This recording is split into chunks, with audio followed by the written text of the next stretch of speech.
We got a couple more just because it's fun to hear you guys talk through this. But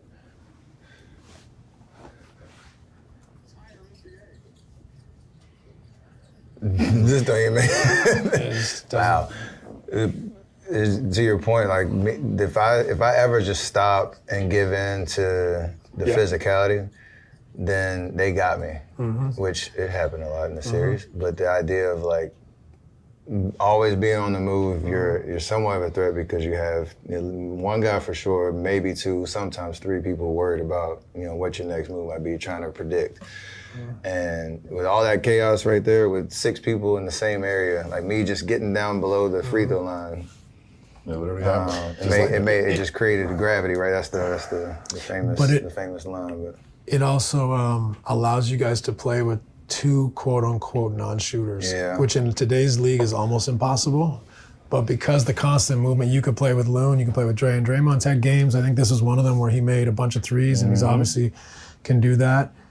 But those are classic non-shooters on the scouting report, and you still can be a highly effective and efficient offense. You couldn't do that if it was just all pick and roll, pick and roll, pick and roll, pick and roll, pick and roll. Right. Because at some point the defense is they're gonna just shift. They're gonna shift all the way to the lower side. It's predictable. Sometimes I think like you're an off the ball player more than a pick and roll player, and that's a mistake. You're actually an elite pick and roll player. But because we're used to spots, so you do both. So now we've gone random pinch post to pass stuff, you screening, running off, head under the rim, taking it off, guys. So all of a sudden you go, hey, we need one. They scored, we get in the pick and roll. And now it's a whole nother type of coverage. And we haven't, whereas when I was playing, they're like, he's getting in pick and roll. And whether we switch and he's isoing or he's drawing the roll, or whatever, they kind of know. There's a template here. Your template's like, twice as big. To your point, like this is the lineups that I was blessed to play with,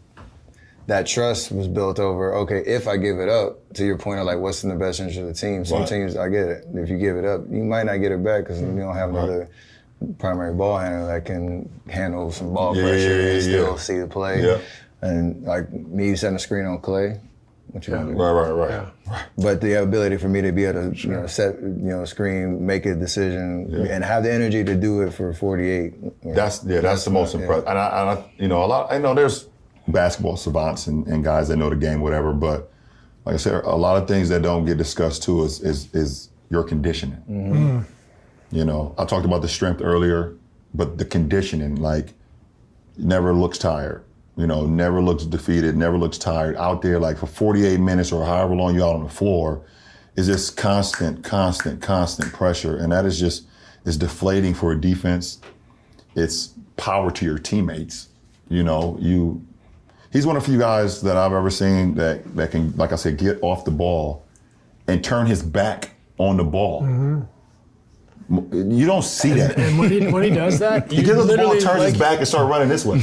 And literally, when he does that, that's when, oh shit. Yeah, so as a defender, if my guy gets off the ball, throws it over here, and he's running over here, you're like, okay, let me open up, because you've been taught your whole life, ball you basket, ball you man, like point at him.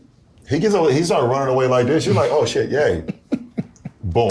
And he's coming out this way, ball's finding him, and you like... He thinks this shit's funny. I love it. He thinks it's funny. So much, I love it. Yeah, he thinks it's funny. It's my favorite. Yeah. It's amazing. He's still going for it. Still, the guys are still going for it. But the problem is, it doesn't really matter. Like, it's nice to get a couple steals, get that extra yard or two of space.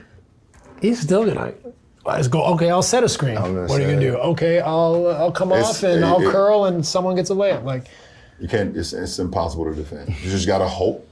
Yeah. You just gotta hope for some odd reason. Enough of them don't go in. Yeah, and somebody has tightened the rim to a point where it's like an invisible finger underneath the net and the rim. He shoots it and they just keep. Yeah, because you just gotta hope that it goes. Like, just certain players in our league, there's just certain guys over the course of the history of the game, no matter what you do, they still have an advantage. Yeah. And that's what makes them great. That's what makes greats great. So just talking gravity, it's chaos. And this is a set play. This is a ghost screen. Yeah, we ran it last year a little bit. It's just a matter of, inverting, pick and roll.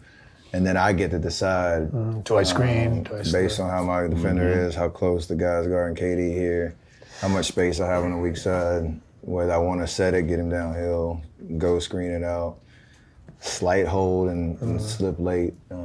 There's a lot of options and a lot of different timing that I can control as a screener here. But in this particular clip, you saw two things. You saw space to go screen, run into, and you felt him climb up. On the high side. On the high side. You feel it on your left shoulder right there. See one bad mistake right now. Run his back. You're absolutely right. You're absolutely right to everything that you saw in this clip. And I'm glad this is behind the camera. Why are we this hugged up? So yeah. Yeah. So it's just amazing. He sees it. We could have ran that play 3 straight times and it'd have been a different coverage. We should never be this hugged up here. Yeah. With the 2 most dangerous guys on this side of the floor right here. And to your point, the game is adapted now. We're up. Listen, we're down 4. In the gaps. Yeah. We're almost saying you can throw the lob, but we'll give you a chance that we're in. We're saying this guy, who's that? K-Love? K-Love's probably 2 steps to the right so that KD sees a body. He still might go downhill if I set a really good screen on you. Yeah. But at least he's showing himself early. This picture, we never show that anymore. No, there's no chance. Too many body tight defenders right here. Everyone's foot in the way. You just never know, Space too. is You look everything. at time and score, you're down 4, you know you got to get a stop, you're down 0-2.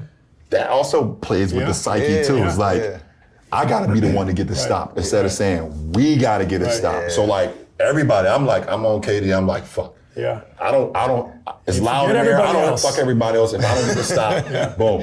I don't know if I'm being talked to right now. Hey, screen coming, square, stay square.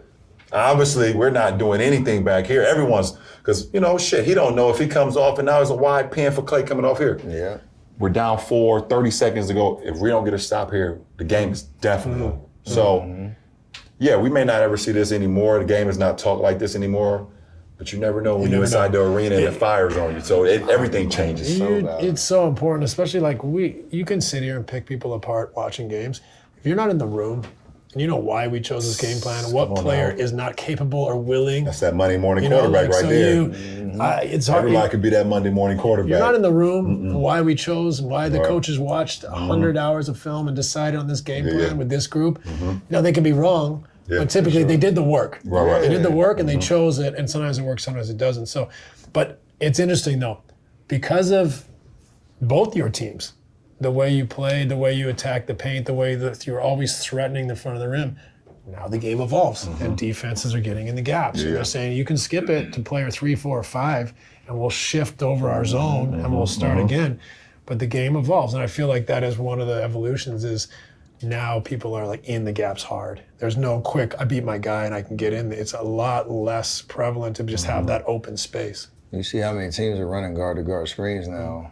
OKC won a championship essentially off of putting Shea and shooters around and making you have to decide. Yeah. Like, are you going to do the pick-on game, favorable matchup? Driving lanes are always there, kick-outs to shooters if you need it, but just trying to create as much space as possible with decisions for the defense to have to make. I love what you said, the context of the game does matter. We could freeze frame it. KD had just hit a shot. That everybody's antennas. Your antennas, it ain't gonna be you. Right. And I just love. That's why we play. That's why we love the game. Because every possession has some different it's a puzzle, feel. right? So it's so much fun. That's why you love the competition behind it.